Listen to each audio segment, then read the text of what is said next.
നമസ്കാരം. Raf talk ഫുട്ബോളിലേക്ക് അവർക്കും സ്വാഗതം. നെയ്മർ ജൂനിയറെ വേൾഡ് കപ്പ് സ്ക്വാഡിൽ നിന്ന് ഒഴിവാക്കുമോ ചോദ്യമാണ്. പല സുഹൃത്തുക്കളും നമ്മുടെ കമൻറ്റ് ബോക്സിൽ ആ ചോദ്യം ഉയർത്തുന്നുണ്ട്. നെയ്മർക്ക് ഗ്രേഡ് 2 മസിൽ ഇഞ്ചുറിയാണ്. ആരാ പറഞ്ഞത്? ഇതൊന്നും ഞങ്ങൾ വിശ്വസിക്കൂല. ആഞ്ചലോട്ടി പറയാതെ ഇതൊന്നും ആരും വിശ്വസിക്കാൻ പോകുന്നില്ല. കമൻറ്റ് ബോക്സിൽ ഒരു കമൻറ്റാണ് നമ്മുടെ നെയ്മറുടെ പരിക്കിൻ്റെ വീഡിയോ ചെയ്തപ്പോൾ. എടാ ചങ്ങായിമാരെ, ആ കമൻറ്റ് ഇട്ട ആളോട് പറയുകയാണേ, റോഡ്രിഗോ ലാസ്മർന്ന് കേട്ടിട്ടുണ്ടാ? ഇല്ലെങ്കിൽ കേൾക്കണം. ഞാനും വലിയ ബ്രസീൽ ഫാനാന്ന് പറഞ്ഞ് നടന്നിട്ട് കാര്യമില്ല. ഒരു 10 കാലമായി ബ്രസീൽ ടീമിൻ്റെ ഒപ്പമുള്ള ഡോക്ടറാണ് റോഡ്രിഗോ ലാസ്മർ. വല്ലാത്തൊരു മനുഷ്യനാണ് റോഡ്രിഗോ ലാസ്മർ. അറിയില്ലെങ്കിൽ പഠിച്ചോ കേട്ടോ. ലാസ്മറെ കുറിച്ച് വിശദമായിട്ട് നമുക്ക് വേറെ റാഫ് ടോക്ക് പോഡ്കാസ്റ്റിൽ സംസാരിക്കണം. കാരണം നെയ്മർക്ക് പരിക്ക് പറ്റിയ ഘട്ടത്തിൽ 2018 വേൾഡ് കപ്പ് കളിക്കാൻ പറ്റൂല എന്ന് വിധി എഴുതിയപ്പോൾ ലാസ്മറ പറഞ്ഞ് ഞാൻ ശരിയാക്കാം, കളിക്കാം, ഞാൻ കളിപ്പിക്കാമെന്ന്. വല്ലാത്തൊരു മനുഷ്യനാണ് റോഡ്രിഗോ ലാസ്മറെ. അപ്പോൾ ലാസ്മറെ കേട്ടിട്ടില്ലെങ്കിൽ പിന്നെ പറഞ്ഞിട്ട് കാര്യമില്ലല്ലോ. ഞാനും ബ്രസീൽ ഫാനാ എന്നൊക്കെ പറയുന്നതല്ലാതെ ബ്രസീൽ എന്താണെന്നോ ബ്രസീൽ ടീം എന്താണെന്നോ അവിടുത്തെ കാര്യങ്ങൾ എന്താണെന്നോ ഒരു ധാരണ ഇല്ലെങ്കിൽ പിന്നെ പറഞ്ഞിട്ട് കാര്യമില്ല. ഞാൻ പറയുന്നതേ, ഇന്ന് ബ്രസീൽ ടീമിൻ്റെ പ്രസ് കോൺഫറൻസ് ഉണ്ടായിരുന്നു. അറിഞ്ഞാ?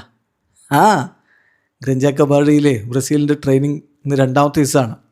അത് കഴിഞ്ഞിട്ട് ഇന്നത്തെ ദിവസം അവരുടെ പ്രസ് കോൺഫറൻസിൽ ആരൊക്കെ പങ്കെടുത്തെന്നറിയോ? Casemiro, Weverton, Rodrigo Lasmar. എന്താ റോഡ്രിഗോ ലാസ്മർ വരാൻ കാരണം? നെയ്മറുടെ ഇഞ്ചുറി സീരിയസ് വിഷയമായതുകൊണ്ട് തന്നെയാണോ അതിനെക്കുറിച്ച് സംസാരിക്കാനാണ് ഡോക്ടർ വന്നത്. ഡോക്ടർ കൃത്യമായിട്ട് പറഞ്ഞു, നെയ്മർക്ക് ഗ്രേഡ് 2 മസിൽ ഇഞ്ചുറിയാണ്, 2 മുതൽ 3 ആഴ്ചക്കാലം പുറത്തിരിക്കേണ്ടി വരുമെന്ന്. അങ്ങനെ അദ്ദേഹം പുറത്തിരുന്നാൽ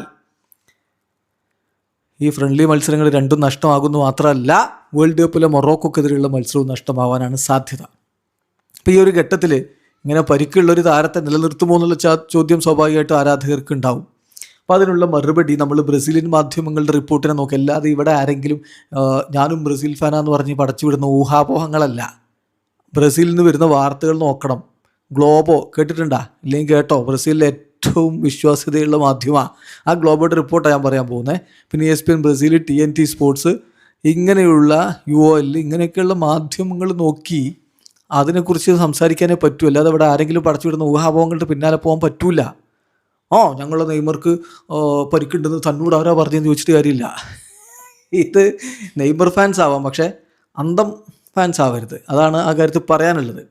അപ്പോൾ ഇതിൽ ഇതാ ഗ്ലോബോ വളരെ കൃത്യമായിട്ട് റിപ്പോർട്ട് ചെയ്യുന്നു. Even with detected injury, Neymar ജൂനിയർക്ക് പരിക്കുണ്ടെന്ന് കണ്ടെത്തിയിട്ടുണ്ടെങ്കിലും നെയ്മർ ബ്രസീലിയൻ ദേശീയ ടീമിനോടൊപ്പം തുടരും. എന്നിട്ടോ expectations of debuting in the match against Haiti, 2ാമത്തെ കളിയിൽ. ഫസ്റ്റ് കളി മൊറോക്കോക്കെതിരെ, അത് കഴിഞ്ഞാൽ പിന്നെ ഹെയ്ത്തിക്കെതിരെ 2ാമത്തെ കളിയിലെങ്കിലും നെയ്മർക്ക് കളിക്കാൻ കഴിയുമെന്ന പ്രതീക്ഷയിലാണുള്ളത്. അപ്പോൾ ബ്രസീലിലെ ഗ്രൂപ്പ് സ്റ്റേജ് മത്സരങ്ങൾ പുരോഗമിക്കുകയായിരിക്കും. അതാണിപ്പോൾ പ്രതീക്ഷിക്കുന്നത്. നെയ്മർ ബ്രസീൽ ടീമിനോടൊപ്പം തുടരും എന്ന് ഗ്ലോബോ റിപ്പോർട്ട് ചെയ്യുന്നു.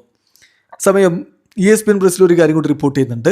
ബ്രസീലിൻ്റെ ആദ്യ മത്സരം നിങ്ങൾക്കറിയാലോ മൊറോക്കോക്കെതിരെയാണ്. അത് ജൂൺ 14 പുലർച്ചെയാണ് നമ്മുടെ ഇന്ത്യൻ സമയം. പക്ഷേ ജൂൺ 13 കളി ഒഫീഷ്യലായിട്ട്.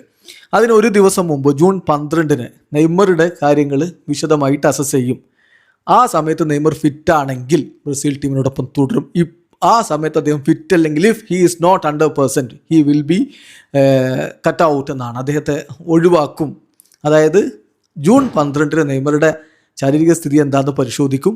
ആ സമയത്ത് ഓക്കെ ആണെങ്കിൽ അദ്ദേഹം ടീമിനോടൊപ്പം ഉണ്ടാവും, ഇല്ലെങ്കിൽ അദ്ദേഹത്തെ ഒഴിവാക്കും എന്നാണ് ഇപ്പോൾ ബ്രസീലിയൻ മാധ്യമങ്ങൾ റിപ്പോർട്ട് ചെയ്യുന്നത്. സോ ഇനി ഇതിലൊരു കാര്യം കൂടിയുണ്ടേ, അതും കൂടി പറയണം. സാൻഡോസ് നെയ്മർ ജൂനിയറുമായി ബന്ധപ്പെട്ട് ഒരു ഡോക്യുമെൻ്റ് CBFന് അയച്ചു.